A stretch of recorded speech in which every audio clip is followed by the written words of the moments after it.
Ok la famille, c'est Yannicka, on est là pour Invincible avec Street Press. Aujourd'hui c'est l'interview objet. Je vous ai ramené quelques petits trucs sortis de ma cave. Donc voilà, vous me direz ce que vous en pensez la famille. Yannicka, bah ouais.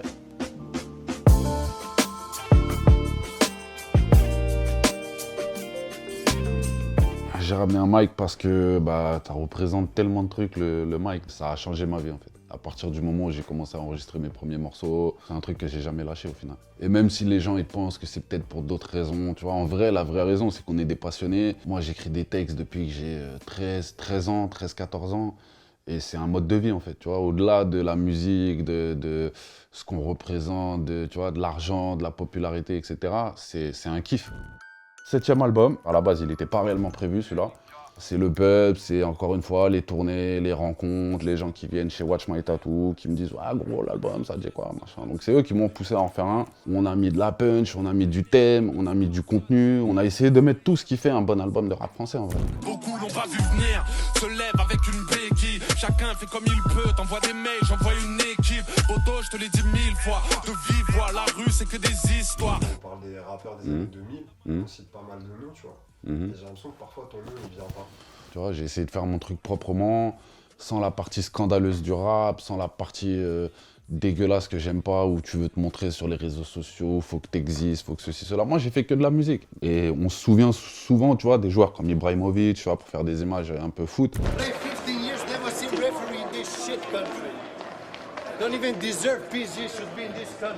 C'est souvent les grandes gueules, les mecs qui parlent beaucoup, les scandaleux, c'est eux qu'on se rappelle d'eux, parce qu'ils ont fait beaucoup de bruit, ils ont laissé beaucoup de merde derrière eux. Moi, c'est pas mon cas, on a fait un truc propre, et je pense que c'est peut-être pour ça que les gens, t'es pas le premier nom auquel ils pensent.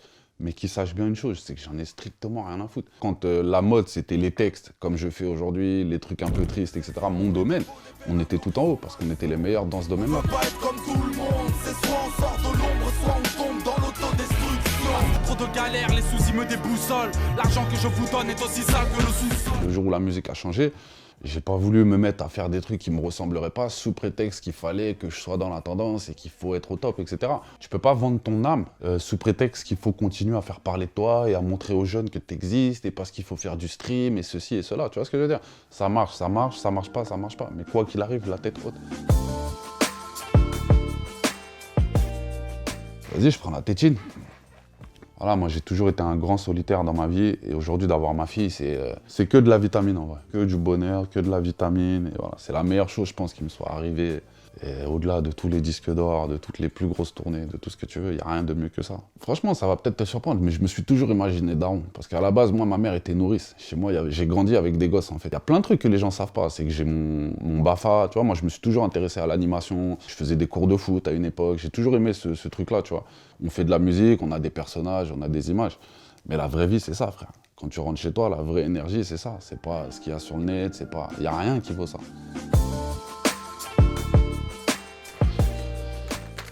Aiguilles de tatouage. Pour ceux qui ne le savent pas, j'ai ouvert mon salon il y a plus de 3 ans maintenant dans Paris. Ça s'appelle Watch My Tattoo.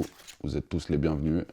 Et voilà, je suis allé au bout de mon délire. Mission réussie. En direct de chez Watch My Tattoo, Paris 14e, c'est ici que ça se passe. Venez la famille, je vais vous faire une petite visite pépère. Notre ami Bouer.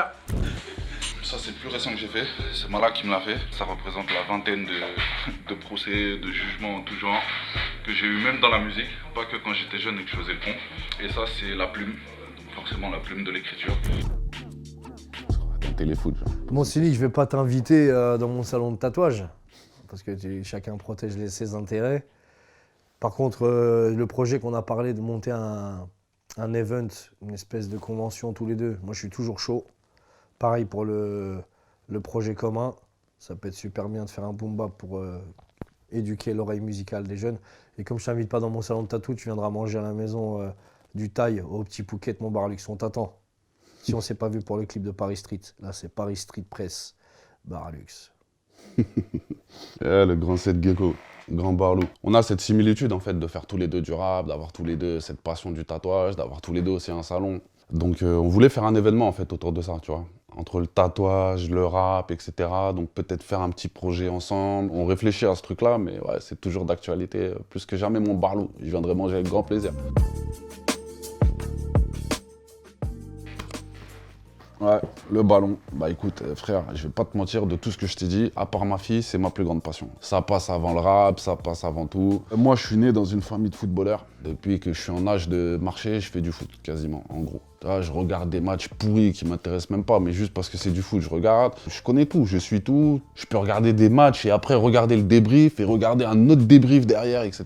Tu vois, donc je suis un piqué de ballon, frère. Je peux pas t'expliquer comment je kiffe. Je devais te comparer toi à Sénic, ta carrière dans le rap, un joueur du PSG. Ah, je vais pas te dire Neymar ou Mbappé parce qu'on va passer pour des... Je sais pas, la carrière de Rai.